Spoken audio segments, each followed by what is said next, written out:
بسم اللہ الرحمن الرحیم۔ ایک آدمی بغداد سے حج کے لیے آیا۔ اس کے پاس موتیوں کا ہار تھا جو 1000 دینار کے برابر تھا۔ اس نے بیچنے کی بڑی کوشش کی لیکن بکا نہیں۔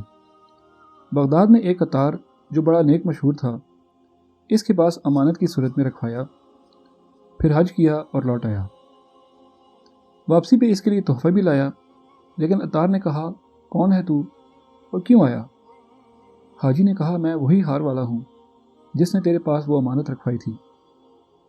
اس نے حاجی سے کوئی بات نہ کی اور سینے پر مارا، دکان سے نکال دیا اور کہا، تو مجھ پر غلط چیز کا دعویٰ کرتا ہے۔ لوگ اکٹھے ہو گئے اور حاجی کو کہنے لگے، افسوس تجھ پر، یہ نیک آدمی ہے، کسی چیز کا دعویٰ کرنے کے لیے تجھے یہی ملا ہے۔ حاجی بڑا پریشان ہوا اور اس کی طرف واپس بھی گیا، مگر گالیوں اور مار کے علاوہ کچھ حاصل نہ ہوا۔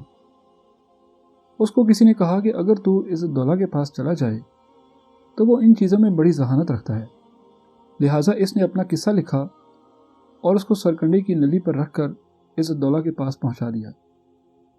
اس نے اس کو بلوایا تو حاجی آ گیا۔ عزت دولہ نے اس کا مسئلہ سنا اور حاجی کو کہا کہ تو عطار کی دکان پہ صبح کے وقت چلا جا اور اس کی دکان پر بیٹھ جا، اگر وہ منع کرے تو سامنے والی دکان پر بیٹھ جانا، صبح سے شام تک بیٹھے رہنا لیکن کوئی کلام نہ کرنا، اس طرح 3 دن تک کرتے رہنا۔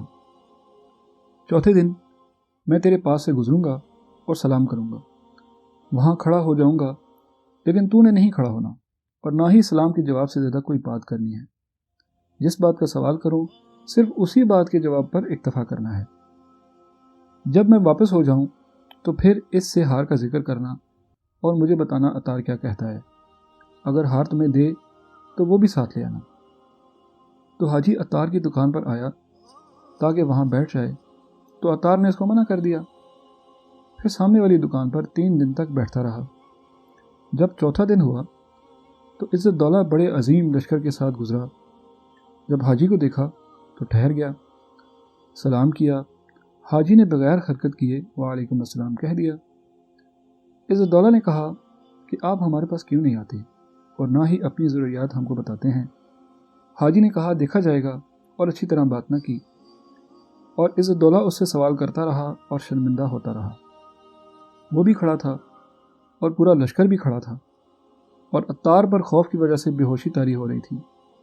پھر جب عزت دولہ اپنے لشکر سمیت واپس ہو گیا تو عطار حاجی کے پاس آیا اور کہا، افسوس تجھ پر، تو نے مجھے کب ہار دیا تھا اور وہ کس چیز میں لپٹا ہوا تھا؟ مجھے یاد دلا، شاید یاد آ جائے۔ حاجی نے کہا، وہ ایسا ہے اور ایسا ہے۔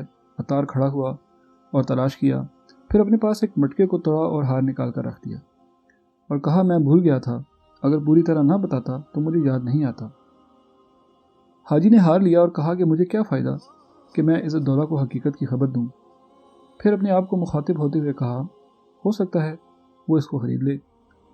پھر عزت دولہ کی طرف گیا اور اس کو تفصیل بتائی۔ عزت دولہ نے اس کے ساتھ ایک دربان کو بھیج دیا۔ اس نے ہار عطار کی گردن میں لٹکایا اور دکان کے دروازے پر اس کو سولی چڑھا دیا اور آواز لگائی کہ یہ ہے بدلہ اس شخص کا جو امانت رکھے پھر انکار کر دے۔